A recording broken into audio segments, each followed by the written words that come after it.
গুৱাহাটী মহানগৰীত বয়োজ্যেষ্ঠ আৰু মহিলাসকলৰ বাবে গুলপীয়া বাছ সৰ্বানন্দ সোণোৱালে ফ্লেগ অফ কৰিছিল কিন্তু সেই তেতিয়াৰ পৰা এতিয়া দেখিবলৈ পোৱা গৈছে যে সেই পিংক বাছ বৰ্তমান এতিয়া গুৱাহাটী মহানগৰীত চলাচল কৰা দেখিবলৈ পোৱা নাযায়। এটা সময়ত কিন্তু 2021 চনৰ 10 জানুৱাৰীত ফ্লেগ অফ কৰিছিল সৰ্বানন্দ সোণোৱালে যেহেতু খানাপাৰা স্থিত প্ৰশাসনীয় পদাধিকাৰী যি মহাবিদ্যালয় আছিল তাৰে পৰা এতিয়া ফ্লেগ অফ কৰিছিল কিন্তু তেতিয়াৰ পৰা কিছু সময় ধৰি চলাচল কৰিছিল গুৱাহাটীৰ পৰা ইমূৰৰ পৰা সিমূৰলৈ আপোনালোকে নিশ্চয় দেখিছে গুলপীয়া বাছ কিন্তু এতিয়া বৰ্তমান দেখিবলৈ পোৱা নাযায় গুলপীয়া বাছ কলৈ গ'ল কিয় অন্তৰ্ধাৰণ হ'ল গুলপীয়া বাছ যেটো সময়ত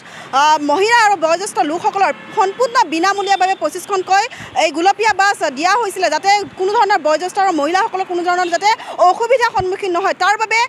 সৰ্বানন্দ সোণোৱালে সেই গুলপীয়া বাছ দিয়া হৈছিল কিন্তু আজি সেই গুলপীয়া বাছ গুৱাহাটী মহানগৰীত দেখিবলৈ পোৱা নাযায় কিন্তু এটা সময়ত সেই গুলপীয়া বাছ কিন্তু গুৱাহাটী মহানগৰীৰ এঠাইৰ পৰা আন ঠাইলৈকে আপোনালোকে দেখিছিলে কিন্তু সেই গুলপীয়া বাছ এতিয়া কোনো ধৰণৰ দেখিবলৈ পোৱা নাযায় কিহৰ কাৰণে এতিয়া বৰ্তমান সেইটো সময়ত যেহেতু 90 লাখ টকা দি এই 90 লাখ টকা নিৰ্ধাৰণ কৰিছিল বা 90 লাখ টকা বৰ্তমান গুলপীয়া বাছৰ বাবে দিয়া হৈছিল কিন্তু এই তেতিয়াৰ পৰা এতিয়া গুলপীয়া বাছ কোনো ধৰণৰ দেখিবলৈ পোৱা নাযায় মাত্ৰ 6 মাহ বা 1 বছৰৰ কাৰণে সেই গুলপীয়া বাছ গুৱাহাটী মহানগৰীত দেখিবলৈ পোৱা গৈছিল কিন্তু এতিয়া বৰ্তমান সেই বয়োজ্যেষ্ঠ আৰু মহিলাসকলৰ বাবে সেই গুলপীয়া বাছ দেখিবলৈ পোৱা নাযায় যেটো সময়ত সম্পূৰ্ণ বিনামূলীয়াভাৱে সেই গুলপীয়া বাছ দেখা গৈছিল বা গুলপীয়া বাছ বৰ্তমান দিয়া হৈছিল সেই এতিয়া কিন্তু সেই গুলপীয়া বাছৰ কোনো ধৰণৰ দেখিবলৈ পোৱা নাযায় আৰু বৰ্তমান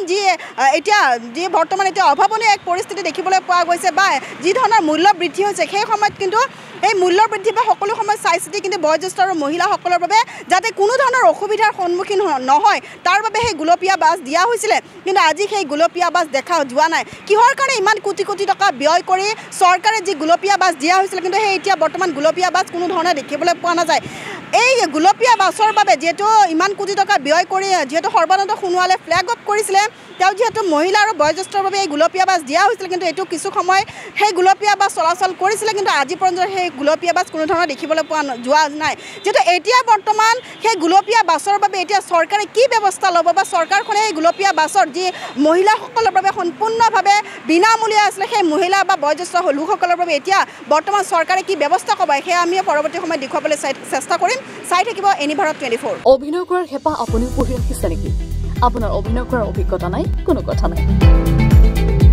আপোনাৰ বাবে আহিছে সোণালী সুযোগ 29 ছেপ্টেম্বৰত দিনৰ 9 বজাৰ পৰা নিশা 8 বজালৈ বলিউড তথা হলিউডৰ চিনেমাৰ বাবে অডিশ্যন হ'বলৈ গৈ আছে গুৱাহাটীৰ কাহিলীপাৰাস্থিত জ্যোতি চিত্ৰবনত 5 বছৰ বয়সৰ পৰা 17 বছৰ ব্যক্তিয়ে কৰিব পাৰিব অংশগ্ৰহণ